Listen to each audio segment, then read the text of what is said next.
Greetings, bones and ghouls, and welcome to Indieween 2022. Now it's one big video. We're going to explore the depths of indie horror and have a spooktacular time on a budget. Because let's be real here, 2022 has been the year of everything nearly doubling in price, and paying the full MSRP of a single game just doesn't sound like a good idea right now. Let's play some indie games and make our dollars last. Let's go over the rules of Indieween real quick since it's been about a year since we've done this. The goal of Indieween is to find 5 indie horror games that when combined cost less than a single AAA title. That's $60 or arguably $70 American. That's one new indie game to play for every week of October, and I'll tell you now, it was easy to stay under $60 this year. I usually allow myself one free game for Indieween, but this year, there's been so many great new games by small devs at great prices that I didn't even need to include one this year, but if you're looking for a freebie, Off by Mortis Ghost is always good. Also, I disqualify compilation games like the DreadX collections or the Haunted PS1, not because there's anything wrong about them. In fact, I think they are a great value for everyone involved, but because I feel that if I did them for Indieween, that would be essentially cheating or playing on easy mode. Heck, there are so many great indie spookies this year that I had to leave out a few, which I'll hopefully get to next year or sometime sooner. It's been a great year for the indie spooky scene. I've decided for this Indieween to throw in some shorter games among the big, meaty titles, as otherwise these tiny games might not even have enough content for their own video, and I'd never get a chance to show them off. Let's get right into it. Let's start out with something that's a little on the short side, but is an absolute blast to play and is also highly replayable. Nightmare of Decay. Nightmare of Decay is $4.99 when it isn't on sale, and is an awesome throwback to the older Resident Evil games with a first-person twist. You play as some guy who has the special power of reheating pizza, who is mysteriously transported to an ominous mansion, where a cute little kitty cat tells you that you're gonna die, because haha, you got pranked. Now you must find a way into the mansion and see if you can make it to the final room and make your escape. Puzzles and zombies await. Nightmare of Decay's core gameplay doesn't have a lot of fat on it. You've got the staples of survival horror weapons, healing items, and key items. No skill systems, no upgrades, and not much you can do in regards of dealing with enemies outside of run away or shoot it until it dies. That is, if you have the ammo for the latter. In a world where everything has a million little systems these days, and you can't go a day without seeing that UI, this is a breath of fresh air. Nightmare of Decay only has exactly what it needs to have, which makes for a much more streamlined experience than we see lately. Nightmare of Decay follows the traditional survival horror experience of having limited ammo and surprisingly tanky enemies. Lucky for you, the first-person perspective is pretty well tuned, and you're not going to have to deal with fixed camera perspectives that make everything a struggle. However, the protagonist isn't some sort of super commando and takes time to aim their shots properly, and taking a hit is going to be very, very bad. You get the absolute basics of weapons in a horror game. The pokey stick, the pistol that you get surprisingly early, the shotgun, and later on, the Magnum revolver. All of these act exactly how you'd expect them to. The knife is a tool of desperation, where it's often better to just run away rather than use it. The pistol shoots straight and has a decent range, but doesn't do a whole lot of damage. The shotgun hits like a truck and can even take out multiple enemies, but is useless outside of social distancing ranges. The Magnum is a harbinger of destruction, but you will almost never find ammo for it, and when you do, you will most likely hoard it for the bosses. The bread and butter enemies you'll be facing are going to take more hits than you'd like to take out, even on normal difficulties. I don't know if it's more of a dice roll or if certain zombies have more HP than others, but sometimes a zombie will only take 2 or 3 pistol shots to the head to go down. Other times it's more like 8 or 9. The shotgun at point blank seems to be more consistent in taking out enemies, but there is nowhere near enough shotgun ammo to rely on it for all combat encounters, and if you want to get by even on standard difficulty, difficulty, you're going to have to use the pistol to engage enemies from a distance whenever possible. While basic enemies are rarely a major threat, the pressure mounts as you encounter more and more of them, and you're not sure how much ammo you're going to need to expend to clear a room, and how many enemies are in the next room, or if you're gonna find enough ammo to keep on going for the room after that. When you're not being accosted by spooky, scary skeletons, you'll be trying to explore your way through the mansion and solving its puzzles in hopes of getting out. Puzzles are very much in line with the old school survival horror, with most of them being something you'll see early on and be like, oh, I don't think I have the things I need to do this yet, exploring some more, and then coming back later when you have the key items you need. It's not all like that. Some are very much in the other vein of survival horror puzzle solving, along the lines of, you need to go to this room and do this thing in order to open up the room you're currently in. There's also some good old-fashioned move things around puzzles. Most of these puzzles reward you with access to a new part of the mansion, and will also often give you much needed ammo or one of the keys that lets you access an entirely new wing of the mansion. In a word, it's a little on the Metroidvania side, but a lot of old school survival horror is like that. A lot of these puzzles are throwbacks to classic survival horror, but there are some outliers, such as early on you'll be doing a puzzle that is very similar to the first puzzle in Amnesia: The Dark Descent. If I haven't hammered this home quite yet, Nightmare of Decay plays like a first-person Resident Evil, and it does a pretty good job of having a nice mix of urgency to find a way out of the manor, and also chill moments like the shooting galleries. I also really appreciate how you'll find the first shooting gallery almost as soon as you enter the mansion, which allows you to play in it for a while in order to get a feel for how the shooting handles in-game. Enemies are mostly zombies from the start, with a few unique encounters, but later on when you get deeper into the manor, you'll come across more fantastical creatures. There's a smattering of cool bosses to fight, plus the chainsaw guy that one-shots you, and there's even a joke boss you'll encounter later in the game that if you do actually beat it, you'll get the single best item in the game. Nightmare of Decay also captures that old school horror feel of having the scares be less about things jumping out at you and making loud noises, or having you be utterly defenseless against a monster that will despawn once it gets you, but more in how there are a whole lot of monsters shambling towards you, and your pistol is almost empty. It's less of a heart rate spike and more of a building tension as you know you're going to run out of bullets soon, and these zombies aren't just going to disappear. Yeah, there's also some pretty freaky stuff, and while I intentionally have not shown anything relevant to this, arachnophobia warning if you're gonna pick this up. But the game also sticks to that pseudo PS1 aesthetic, so you're not really gonna see anything too graphic. It's more of a thriller than an outright scarefest, and in that respect, Nightmare of Decay does its job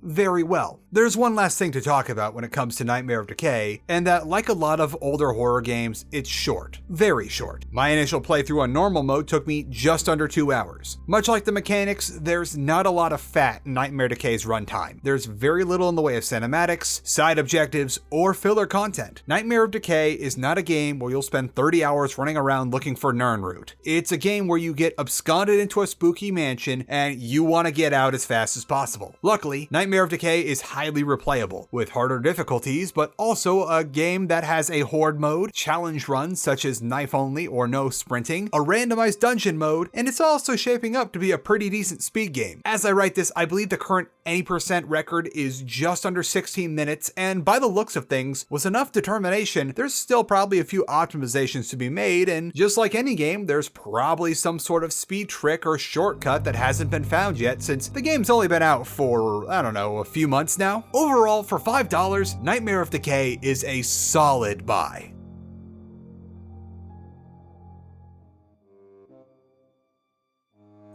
Next up, we've got Mundaun, which is $19.99, making it the single most expensive game this year, and brings us up to a running total of $24.98. Mundaun is Swiss horror. You play as one Kieran, I hope I'm saying that right by the way, who has returned to his grandfather's farm on a remote mountain village to attend Grandpa Fieren's funeral. But something is very amiss. There are disembodied goat heads talking to you, and maybe Satan. Mundaun is more of a modern horror game that takes its influences from Amnesia in a sense that it's less use your limited ammo to solve puzzles and shoot zombies in a labyrinthine setting, and more carefully sneak around the enemies that clearly outmatch you and solve puzzles in a linear series of levels type game. There is, however, combat in Mundaun. You even get a rifle that you can improve your rifle skill in. The catch is, though, that most of the time you'll just have a poorly constructed pitchfork that can just barely take out 2 of whatever these hay boys are before literally falling apart, and there are often far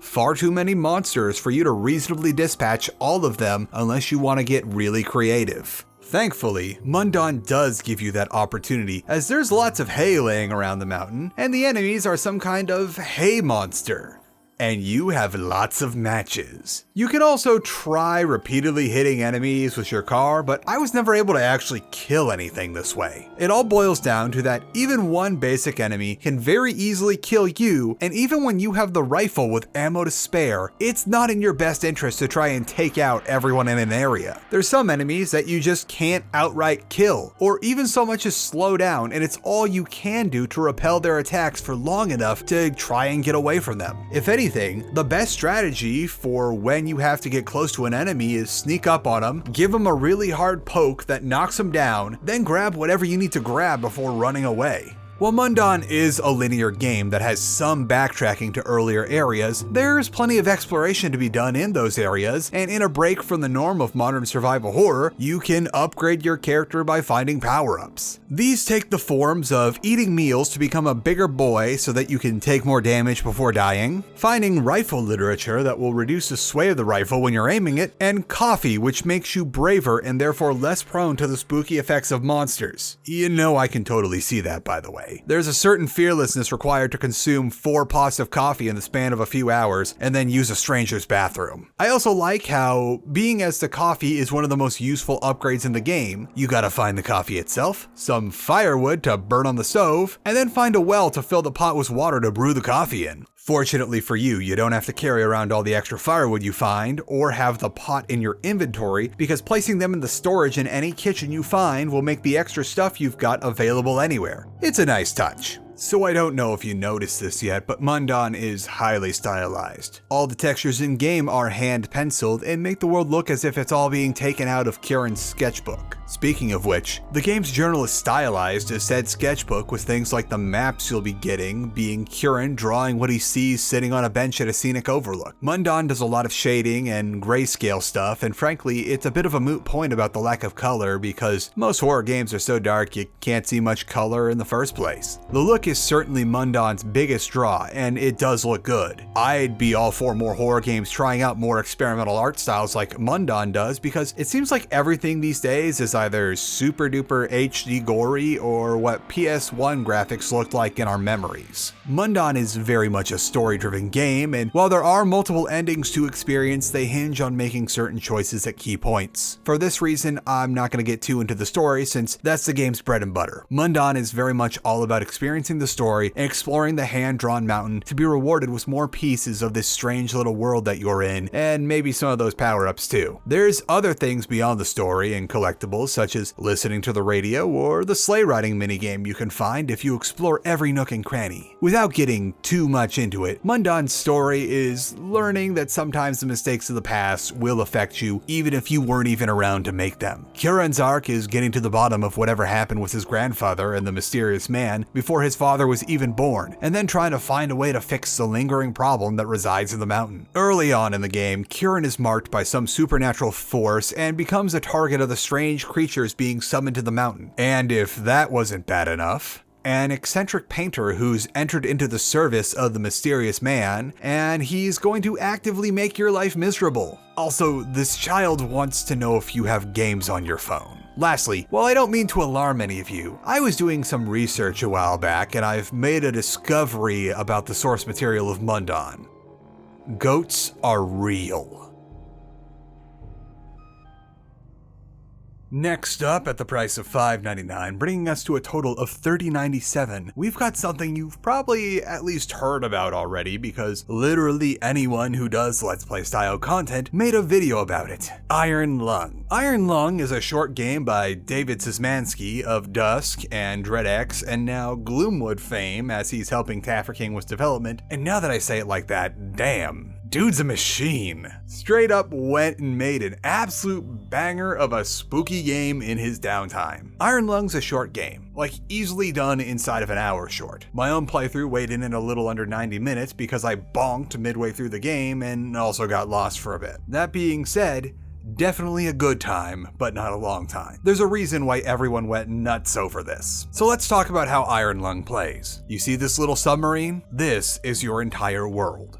You are literally welded into it at the start of the game, and they weld your viewing windows shut because you're going down to a depth that this rinky-dink little sub was never meant for. This is considered acceptable because you play as some kind of prisoner in a world that is in very, very dire straits. In the world of Iron Lung, humanity became a space-sparing society, and everything was going okay. But then something weird happened. A phenomena dubbed the Quiet Rapture began to occur, where habitable planets, stars, and even space stations in orbit of these just ceased to exist. They were gone, and no one knows what happened to them. The few space vessels with people in them that did survive made an odd discovery. Several celestial bodies that weren't affected by the Quiet Rapture now have oceans of blood on their surface. Seeing as these oceans only appeared after the Quiet Rapture started, the survivors thought they should check them out. That's where you come in. All of this can be learned through the intro text when you start up the game, and also through the one thing in your sub not related to the task at hand, the database. The database is hard to get into at first, but once you put in one right keyword, it'll lead to others, and soon you'll have an intimate knowledge of this little world Szymanski built just for this game. But what are you supposed to do in this submarine that's well out of its depth at the bottom of an ocean of blood? You take pictures. They detected that there are some things down there with radar, but they want you to go down and get an actual look from the sub. How do you do that when they welded your only viewing hole shut? Well, you've got an imaging device in the back that gives you the grainiest image imaginable, but it's better than nothing and you just barely get an idea of what's out there. The interior of this sub and the controls are your entire world. You've got a map that gives you a rough estimate of how the seafloor is laid out, and a set of coordinates at your controls that tells you where you are relative to the map. Next to that, you'll have a little arrow that tells you your heading and doubles as a proxy alarm. Pay attention to those little dots because your sub is already well below its depth limit, so much as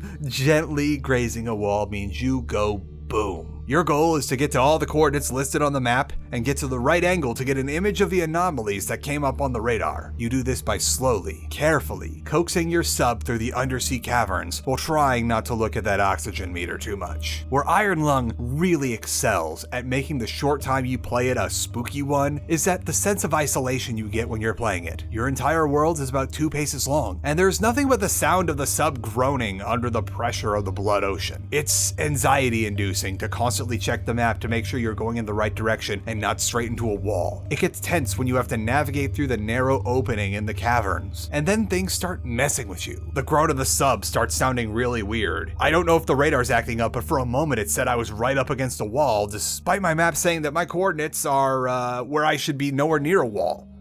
Wait, did my coordinates just change? I'm not going to get any further into this because while I know there's a good chance a number of you have already seen this and know what's going down because, again, literally everyone made a video about this, I don't want to spoil the big scares for anyone that hasn't been spoiled yet. Now, I hate to say this, but not only is Iron Lung the shortest of all the games this Indieween, but it also doesn't offer much in replay value. Yes, there is an achievement associated with most likely playing the game a second time, but other than that, it's going to be the same experience over again, and knowing what happens and when it will happen is going to make it much less of a spooky time the second time around. It's still very much worth it though for the first time you play the game, but don't expect to be milking a lot of hours out of Iron Lung.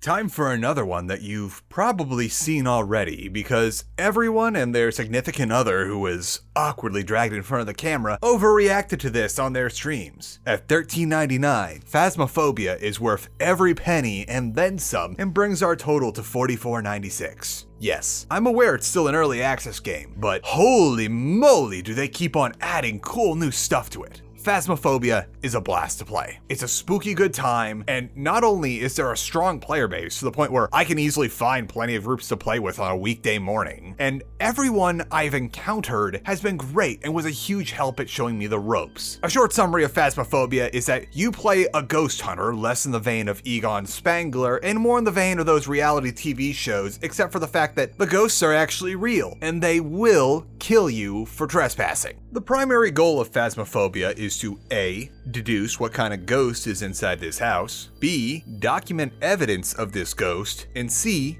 get out alive. There is a lot that goes into that. Phasmophobia has many tools that you can use, and they all do a certain job that will help you figure out what type of ghost is haunting the location you're in. Some of these tools have overlap, but each tool does something better than any of the other ones do. Not all tools are directly useful though. Ghosts will only react to certain things, and the bulk of your deductions are going to be figuring out which of these things the ghost reacts to. That is, once you figure out exactly where the ghost is hanging out so that you can start trying things. Figuring out where exactly the ghost isn't too bad, so long as you take it slow and keep your eyes peeled for stuff like the ghost opening doors, knocking things over, and messing with the lights in certain rooms. Then it's a matter of seeing if what you took gets a reaction out of the ghost. Using every tool is an important part of the process, as the information that a ghost doesn't react to something is something that you should be keeping track of, because process of elimination is a very important step in figuring out what the ghost does react to. Time to get the journal. You get access to a lot of gear in Phasmophobia, but none are as important as the journal you use to deduce what kind of ghost is haunting the place you're in. You can not only mark what things a ghost does react to in order to narrow down the exact type of haunting you've got on your hands,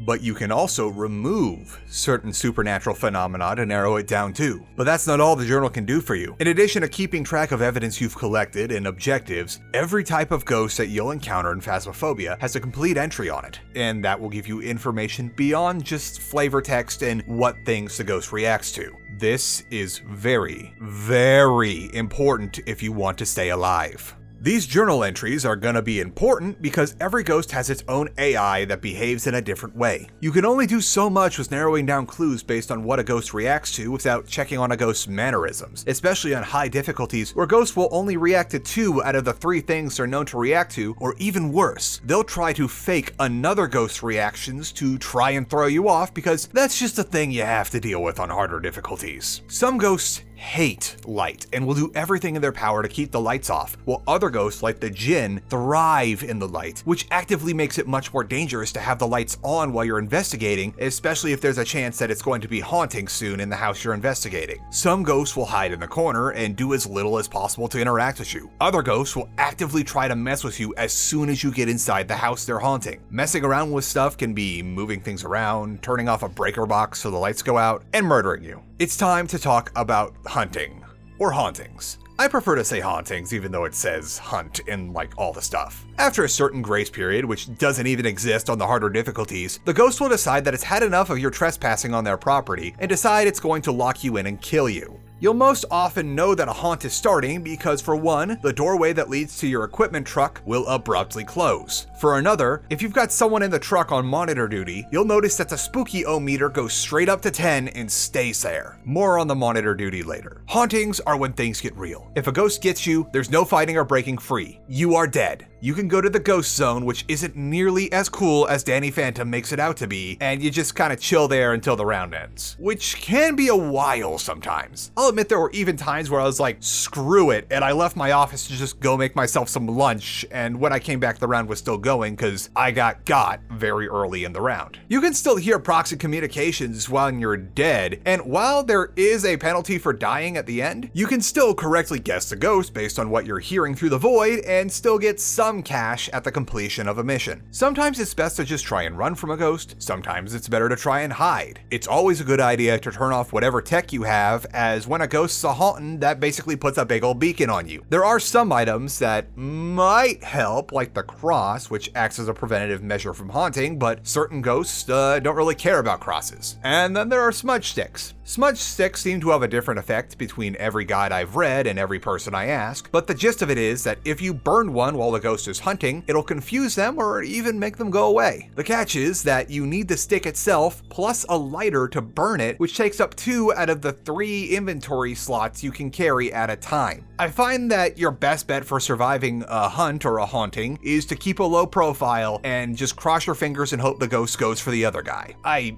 also died a lot while I was playing. Now, as you might have guessed from looking at the gameplay and other videos of Phasmophobia you might have seen, Phasmophobia is primarily a multiplayer game, and it's one of the best multiplayer experiences I've had since playing Left 4 Dead over a decade ago. Even when I'm playing in the morning or on a weekday to collect footage, there are plenty of people online, and then in the evening there's like tons of people on. It's never taken me more than a minute to get into a full lobby, and everyone I've played with has been really cool, and honest to goodness, while these days I'm not really a multiplayer guy anymore, I think I might come back to Phasmophobia after this video because I just had such a great time playing with people online. There are also some insanely dedicated people in this game. I only got to my mid-20s for levels while I played, but there were some people who were over level 1000 in the lobbies with me. Experience level doesn't seem to mean too much in the grand scheme of things, except for that I can't pick certain maps or buy certain things, which is a non-issue because if other people buy an item, lower level players can still use them if it's in the truck. In a certain way, it reminds me a bit of older Payday 2 lobbies, where newbies would be gladly scooped up by veteran players who'd show them the ropes and they'd gain like 50 levels on a single heist. And even with a trainee on the team, these guys would still crush on the hardest difficulties. There are a couple things you should be aware of though. Phasmophobia is a game that you can play as a solo experience, but it's going to be an uphill battle since a lot of what you do relies on not only having extra sets of hands to carry and operate tools that come with having teammates, but also the ability to communicate with other players about what you're seeing and experiencing. A big part of learning the ropes for me was just hanging out in the truck, keeping an eye on the cameras and the spookiometer. It's a great way to learn because you can watch through the eyes of your teammates thanks to head-mounted cameras and get a feel for how haunts play while you're working up the courage to join in. You don't get any of that in single player, and what's worse is that aside from the absolute basics like controls and operating low tier items, the tutorial isn't very helpful. The tutorial will teach you, again, the absolute basics of the controls through a literal slideshow in the TV inside the house, but it's not much good at anything else. After trying to get through the tutorial a few times and always getting the ghost wrong because I just couldn't quite figure out how to do that, I tried a base level single player map and quickly got wrecked by the ghost, as even though I knew the basic controls, I still had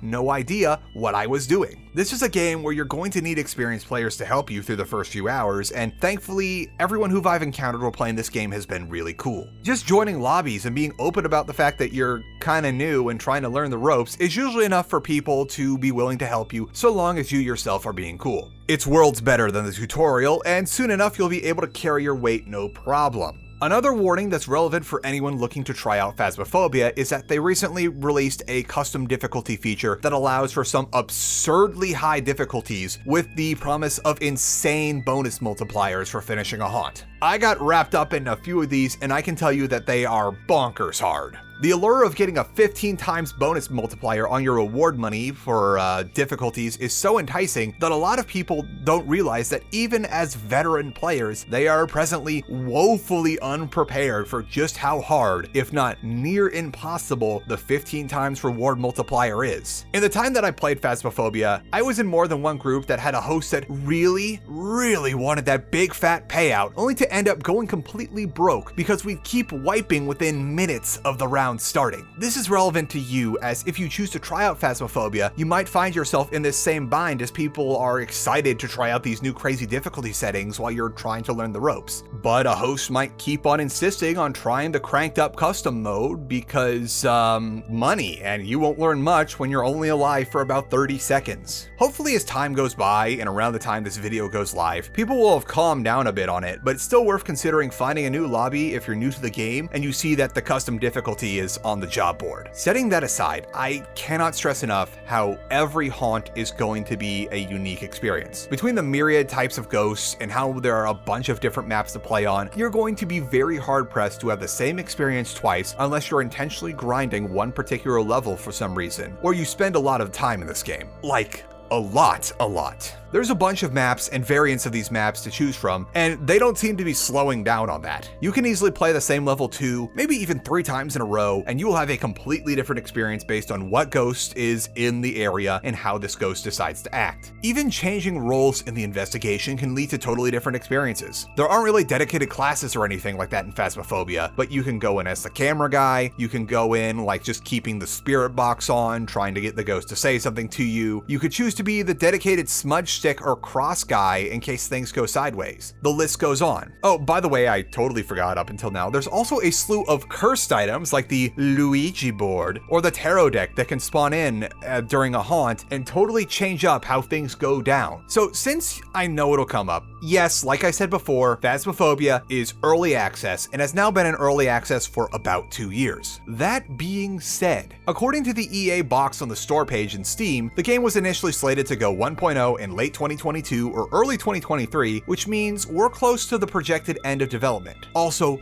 good lord, do they keep adding stuff? I kid you not, in the middle of my playthrough for this video, they entirely revamped the lobby, including new Easter eggs to check out, which the game is absolutely stuffed with, by the way. And then on top of that, since we're playing in the Halloween season, they've added even more Halloween-themed updates, such as looking for candies and some new spookies in the asylum level. By the way, since they added an update to the Jenga tower upstairs, I should also mention that before I forget, because there is just so much stuff in Phasmophobia, that they have a bunch of fun little games upstairs in the lobby, like bowling, Jenga, cornhole, a basketball hoop, for you to play around with while you're waiting for things to get ready. And you also find these games in world, like you can play cornhole in the campsite levels. And speaking of the campsite level, they also allow you to light the campfire and also find and roast marshmallows, but provided it's not raining, of course. There's just so much stuff in Phasmophobia that it is worth every last penny that they are asking for. I know a lot of people might be turned off from this game because you might see it as low-hanging fruit for a certain kind of content creator, but if you just go in and try to play it without any reservations, you're going to have an amazing time. Oh yeah, and I almost forgot, this game is both a traditional screen game and a VR title if you've got a headset. Like, personally, that's not my thing, but I also think it's really cool that buying Phasmophobia gets you both standard and VR mode. I don't own a VR headset just because I've never considered it something I really wanted, but people tell me that Phasmophobia is an entirely different game when it's right in your eyeballs in a virtual reality experience. Also, you get to have 4 items instead of 3.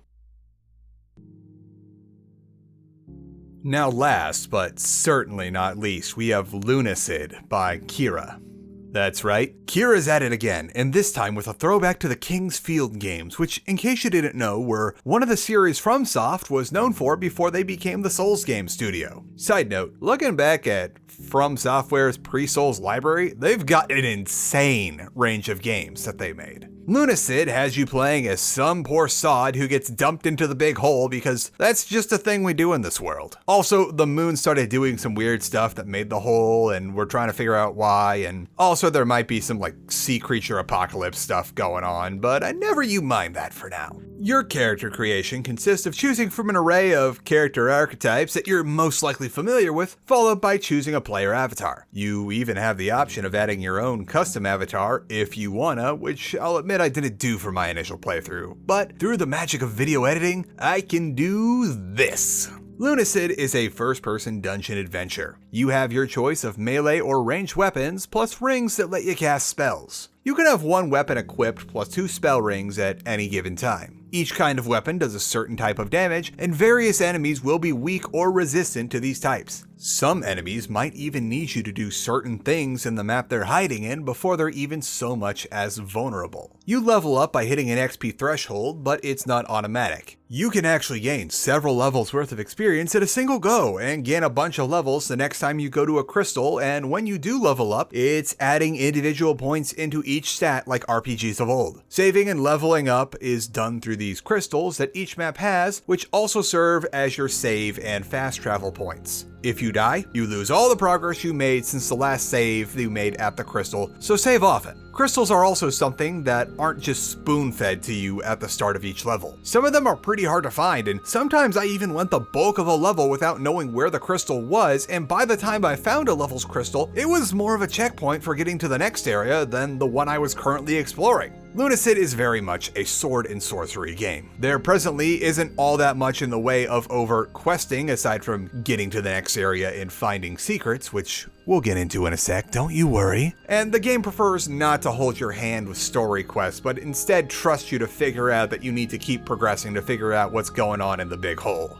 You start with a crappy stone sword you literally pilfered off an old statue, and later you find some basic spells. Fret not though, most weapons in Lunacid are upgradable. The more you use a weapon, the more XP the weapon itself gains, and once you have access to the hub area, Wing's Rest, you can dunk it in the little fountain in the back and get a better version of the weapon. The crappy stone sword becomes the perfectly serviceable heritage sword. Your club becomes a better bonk stick. Even your torch can get upgraded if you use it in combat enough. Most weapons have 2, sometimes 3 forms, and I ended up using a lot of weapons I initially had no interest in just because I wanted to see what their final form was like. Then you've got your spells, which even if you want to go mostly melee, you should be using to augment your attacks. Spells are dependent on your intelligence stat, which can not only increase the damage of the spells as you level it, but also decreases the charge up time that spells need. There's a big difference between trying to cast a fireball with a low int stat versus casting it with a high int stat.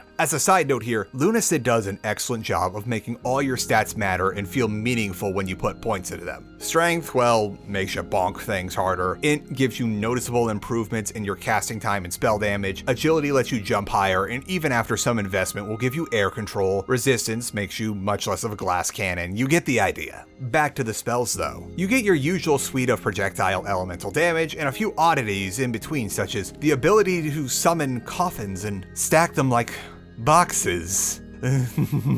And most importantly of all, lithomancy. What is lithomancy? It's a spell that after a long charge up allows you to bring an inanimate object like a pot to life. Does the pot fight for you or create a useful item? No, actually, it just convulses on the ground and screams at the prospect of being alive. How on earth is that useful to you? Lunacy. Lunacy is a status effect applied to you when you use magic or certain consumables, and is represented by this little moon on your screen here. The higher your lunacy, the more magic damage you do and the more experience you earn from combat, but you also, in exchange, take much more damage from enemies. Now, getting to a high level of lunacy in order to grind out some serious levels would normally be hard to do, as spells cost mana, and blowing all your mana on getting a high lunacy would partially defeat the purpose of having a high lunacy in the first place. Lithomancy, however, not only uses temporary damage to your HP pool, which heals back in a few seconds as a means of casting, but also gives you a very high amount of lunacy whenever you cast it. Pair this with the fact that it takes a long time to cast and has no practical use in combat, and it's essentially a spell for using in the crystal rooms to max out your lunacy before you go out on an adventure, giving you maximum spell damage and grinditude. Just remember, you take a crap load more damage when you've got high lunacy, and healing items are very scarce. Another thing that you should be very aware of in Lunacid is that you're underground. Deep underground, and certain areas are dark. Like dark. While Phasmophobia is also a pretty dark game, you don't have things that give you night vision in Lunacid, and using the torch counts as your equipped weapon. Now, the torch does non-zero damage to enemies, and eventually you can upgrade it into something that, while far less than ideal for combat, is serviceable, and this eventually becomes a pretty raw deal for people that want to go melee only. Lucky for you though, not only does the fire spell give you just enough light to see your way around if you're a melee only build, but it also can be used at pretty much any level of intelligence, so you don't need to invest a lot of points in int if you're going for a hard strength build. Just to make matters even spicier though, on top of areas being so dark that they're effectively unnavigable without a torch, some of these areas will have enemies that are invincible until you find a way to turn on the lights. I kinda hinted at this already, but Lunacid is very much a game of map exploration. You don't really get any sort of dedicated map, and every area is a labyrinthine puzzle for you to solve as you explore it. There's lots of secret passages, shortcuts through the level, and even to other parts of other levels. It very much takes inspiration from the yet again Proto Souls games, which I have to be honest here, I haven't ever had a chance to play the Kingsfield games because, collector culture sucks. Levels are designed in a way that you can easily loop back on them while still feeling like a real place. It's great, and I love it. It also would not be a Kira game without some extra special secrets. I won't get too much into these, as well, not everything has been revealed yet to my knowledge, and the real fun of finding these secrets is to have your own hand in putting the puzzle together. Without giving too much away though, there's very much the secret tapes that you find in a lot of other Kira games that you'll also need to find the VHS player to see what's on them. I'm not going to tell you exactly where it is though, because that would be spoiling the fun. There are other secrets in Lunacid beyond this, which are still being unraveled. They possibly aren't even fully in the game yet. Maybe one of you will be the one to figure it all out. Now that the meat and potatoes of Lunacid are covered, let's take a sec to appreciate the aesthetic and overall vibe of Lunacid. At the beginning of the game, you can choose if you'd like a certain filter that's literally called the aesthetic setting. I went with the default, but there's a filter to make it look like a spooky VHS, an actual PS1 game, and a couple others. Beyond that though, Lunacid very much has the pseudo PS1 low poly aesthetic to it from the outset, but once you get past Lunacid's initial look, I'd best describe it as delightfully dingy. Most of the areas share a sort of dusty, decrepit feel, and while each area has a unique look to it, you always feel as though you are the first person to come through here in quite a long time. There are a few outliers, like the forest area that's almost uncharacteristically bright, at least for being at the bottom of a big ol' hole, but still have that musty feeling as you're exploring. Oh yeah, and I also don't really have any other place to talk about this, so I'll say that Iron Lung isn't the only game to have an ocean of blood in it for this Indieween. It's all surprisingly comfy, especially the hub area, Wing's Rest. Beyond Demi, the demon that brought you here, there's a nice little cast of characters that are just sort of hanging out in Wing's Rest that feel unique. There's Cheryl the Crow, your merchant, alchemy buddy, and Clive, the skeleton that keeps on drinking so many health potions that he can't die, and he has all sorts of cool stories to tell you. It's a nice time to just hang out at the bar, maybe flip through the little in-game manual, and just take it all in. The soundtrack is great, by the way. Kira and Jaren Chris et al. Do an amazing job at creating these ambient tracks to set the mood of wandering around through the big hole that the moon made for some reason. One last thing to consider about Lunacid is that it's an early access game. This isn't the entire game yet, but Kira did recently add a whole new major area as well as a few minor ones. This is why the secrets in this game aren't so well known or easily found. We're not exactly getting explicit patch notes for outside of mechanical stuff.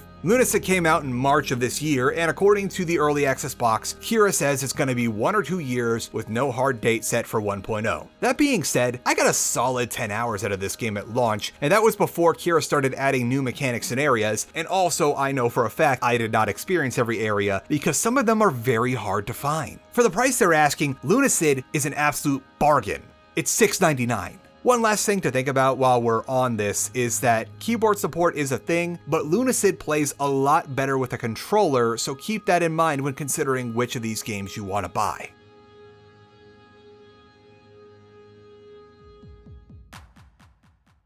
So in case you weren't keeping track, and also because I didn't put the final total after Lunacid for dramatic effect, if you wanted to buy all the games this Indieween, that's Nightmare of Decay, Mundaun, Iron Lung, Phasmophobia, and Lunacid, it would cost you a grand total of $51.95. We crushed the Indieween challenge this year. Looking at all these games here, there's really no best in show. All of these games have something they excel in that makes them worth the cost of admission. Come to think of it, it actually would be a little weird if I included subpar games for Indieween. It's like, that would be counterproductive. You know what the real crazy thing is? There's a number of games I had to leave out for this year, and some that haven't quite came out yet by the time of this video dropping, since it's just been such a good year for indies, including stuff that is literally coming out right now as like the video goes live, or actually I think Unholy Trinity came out yesterday by the time you're seeing this. If there's something you can take away from this whole exercise, it's that supporting the indie scene is a great way to get cool, unique games that we'd never see from a AAA studio. I don't think we'd ever see the likes of Nightmare of Decay from a major developer, and something like Phasmophobia would be monetized to high heaven right now if it was under the wing of a major publisher. More often than not, buying indies like these is a much better way to support developers, since especially with solo devs, there's not a million little middlemen that the money has to go through before they get paid. You can certainly get your mileage out of these 5 indie games that you would easily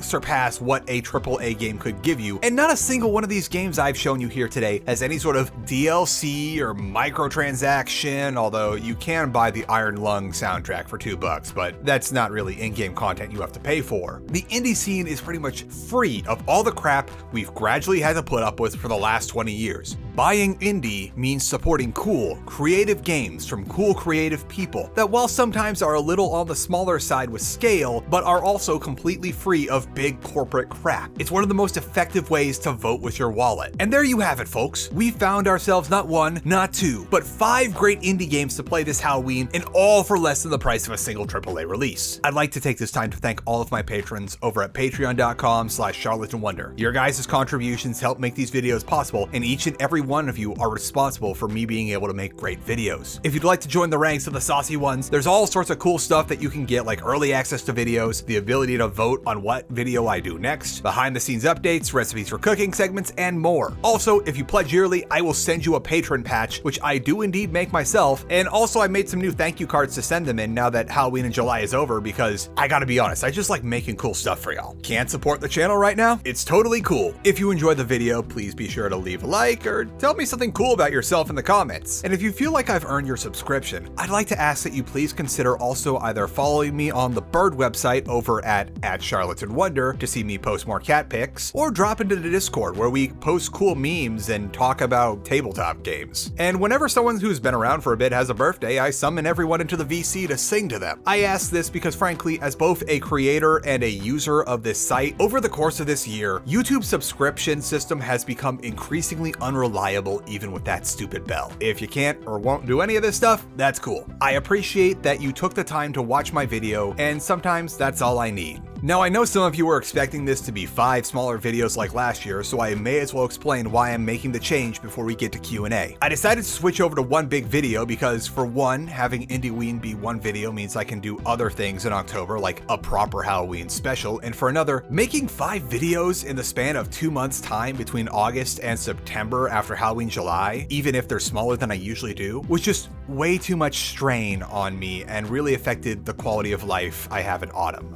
Just in case it wasn't clear already, I am a one-man show. I am the writer, I am the editor, I am the voice talent, I am the audio engineer, I am the video editor, I am the guy that plays the games, I make the thumbnails. It is literally just me, and unfortunately sometimes it's hard to keep up with people that, while it seems like one personality, have entire teams behind them. That's just life though. As a point of reference, while I do 5 videos in Halloween in July, I make those ahead of time, like way ahead of time, at a rate of roughly 1 a month from the beginning of the year all the way up until June, so that way when July rolls around, I can actually take a bit of a vacation and, not have to scramble to make videos. Unfortunately, I did not make my deadlines this year and had to work into July, but yeah. Phrase of the 2020s, it is what it is. I also think that this might be better for algorithm wizardry too, to have one big video for Indieween, because especially with a lot of these smaller videos, not everyone tunes into those because the indie I'm covering isn't something interesting or popular. So I think that's going to be a benefit too. There's also another reason why this format helped me out, at least this year. I was originally planning to have this be out much earlier in the month, but unfortunately I got sick. Really sick. I'm sure it might even sound like this too in the recording, although I did intentionally hold off on recording in hopes that I get my old voice back. And I don't know if I'm even allowed to say it thanks to misinformation juggies poisoning the word and making it something that potentially gets your video sent to algorithm shadow realm. So let's just say that after nearly 3 years of being careful, I finally got caught up in the respiratory sensation that's been sweeping all the nations. And while my case was fairly mild by its standards, I was still bedridden for several days initially, and when I thought I was getting all the way better, things got really bad for a bit and I had to even go for the ER for a little while. I really couldn't get any work done for the first 2 weeks of October plus the last week of September, as even trying to play games was a little too much for me since I had that brain fog. I'm better enough now to where I can produce videos, but I'm definitely not at 100%. It's been close to a month now, but sometimes I still get winded really easily, and after attempting to return to the gym, it just feels like my endurance and strength stats have been reset to 0. I can't even get past my warm-up weights. I thank you all for your patience while I recover. It does look like it's just a longer version of the normal thing and not the long edition, because it's only been a month and so the stuff I'm talking about is starting to wear off. Now that that's out of the way, let's finally do the patron Q&A. It's been a while since we've done one of these. These are freeform, by the way. I'm not even scripting them. Jan Mark Bittner asks, your cooking segments are so interesting to me since I'm not from Freedom Eagle Land. Do you like cooking meals from different countries? And if so, what's your favorite style? I'd have to say, I cook a lot of Italian style food, or I should admit Americanized Italian. Andrei Kroetsky asks, what's your take on classic shooter games? Half-Life, Wolfenstein, Doom, Fear. I enjoy them. I don't play them as much as I would like, but I know a lot of people also don't like them as much. I feel like it's the same thing where if a game is revolutionary, but it's been a long time, people start to see it as it's not as good as it actually was. Well, yeah, because you weren't around for when this came out and you don't realize how amazing that the game was at the time. Novel asked, I'm gonna read this one in my head because it's a little long. Let me see here. I think this boils down to when are we going to start getting like games that are nostalgic for the PS3 and 360 era, and especially since we're seeing a lot of like emulations of Dreamcast and PlayStation 2 style games, or PS1. Like we just talked about Haunted PS1. I give it 5 years to a decade. It's also like what is easily doable by standards of like what can be made in engines like quickly. And I think a reason why we still see a lot of Haunted PS1 and even a lot of pixel art still is because, especially with indies that don't have entire teams of graphic artists, like something that's low poly is very manageable to make versus even the PS3 games. Like I'm gonna pull up some BioShock here, even though this is the remaster. There's a lot of fidelity in this. That's a lot of polygons, that's a lot of textures, and I think part of the reason why indies focus on low-res titles and like pseudo PS1, PS2 aesthetic is because that is something that a small team can reasonably produce. Especially in the last few years, we've seen an insane amount of like studios like bloating into massive hundreds of people strong teams, because especially with high fidelity stuff on modern systems, there's just so much that goes into texturing and animating and all this stuff that a team of like 1 to 5 people just can't do. Sunsinger asks, people are still upset about no AJ Deus Ex threequel. Would a faithful hyper-modern graphics remake of the original Deus Ex be more worth it at this point? Which this ties into the last question. I'd say no. A lot of people are trying to do texture overhauls and remakes of Deus Ex, but I worry that like, because Ion Storm is long gone, and I don't know what the heck is going on at, what is it? Not Night Dive, but we'll talk about that in the IMSIM roundup later this year. But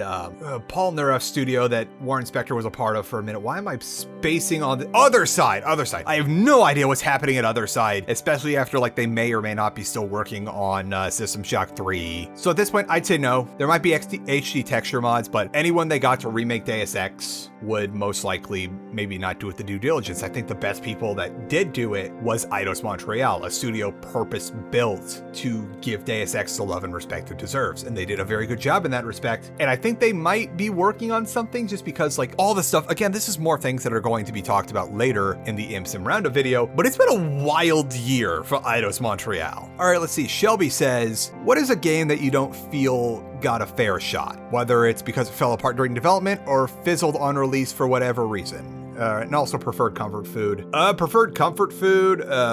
Lasagna. It took me a long time, but I finally got my mom's lasagna recipe out of her. Like she gave me a photocopy of the cookbook that like she compiled while like raising my siblings and I. And she made me a photocopy, but mysteriously the lasagna recipe was not in there. So I had to get it out of her. And I got it out of her. And now I can make all the lasagna I want at great cost to my health. But as for the fair shot, I'd say Prey 2017, or Typhon as we're now calling it, because that did like it deserved much more than it got. Like we saw, even I am guilty of not even talking about it until years after it was out, and I feel like that was like the magnum opus of Arcane. Keystroke Cascade. Oh, I have a message. Oh, it's cool. Never you mind that. Keith, how do you work on your recipes? I haven't made all of them, but your mac and cheese has become a favorite with leftovers to last a week. I just kind of wing it. One of my strategies is I'm having a hard time because like I finally feel like I'm ready to go through my mother's cookbook that she copied over for me. But I will look at several recipes of a thing. I'm like, hey, that looks cool. I want to try that. And I look at like maybe 4, 5, 6 recipes to see what is the general gist of making this. Like what are the core tenets? And then once I figure that out, I say, okay, I tried a few times, like maybe even strictly follow one of the recipes. And then once I know how to make it, I distill it down to like what the absolute basics are and then tweak it how I like to create my own recipe. Like sort of get the core tenets down and then figure out how do I like to make this my own way? How do I make it mine? The Profanes asked, do you prefer fast-paced games or slow-paced ones? Also in horror games, what's more important, tension or atmosphere? I'd say I'm a slow-paced guy these days. I don't like twitchy shooters. I feel like some of these, like they aren't even shooters anymore. They're more like rhythm games disguised as shooters. And I'd say tension. It's like, I think it was Hitchcock that says like the anticipation of the bang is far more horror inducing than the bang itself, or something like that. Also, Sunsinger also finally says one more time before we got in. He also asked for high effort mac and cheese, but like mac and cheese was done for Halloween in July this year. Just talk about dogs for a while. Yeah, I like dogs. I've never had the opportunity to have a dog. Oh, actually, no, that's not right. We very briefly like agreed like, hey, we're gonna take in this dog and see if it works for us. And unfortunately, the dog, she just did not get along with Frisk and was also extremely needy. And both my wife and I were not only working but also going to school, so we did not have time to take care of a very needy animal.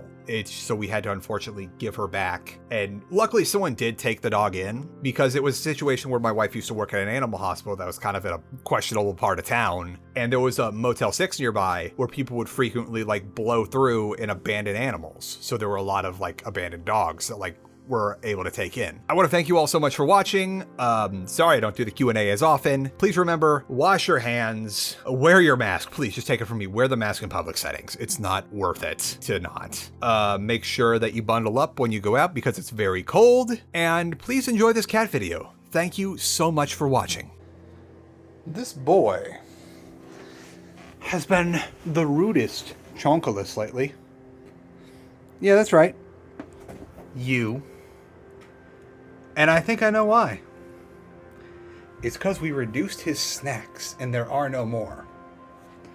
Like, we got this auto feeder thing to make sure he doesn't like scream at us at night. And it used to be like all 2s all the way down.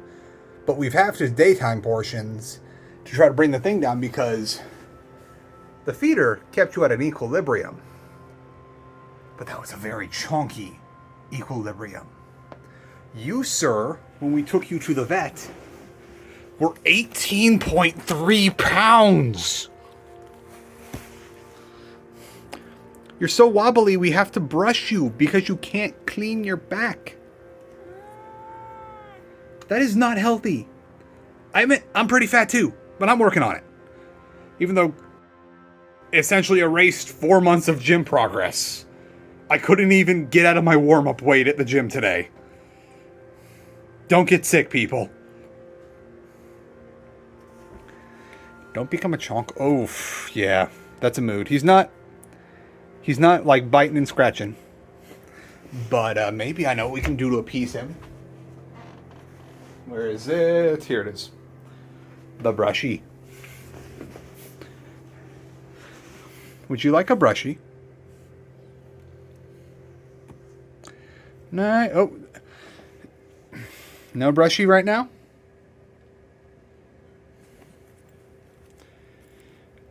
Yeah, it looks like your fur is pretty well free of flakes and muss. So you're all brushied out because mommy brushed you recently. I'm going to leave you alone now. Are you going to behave?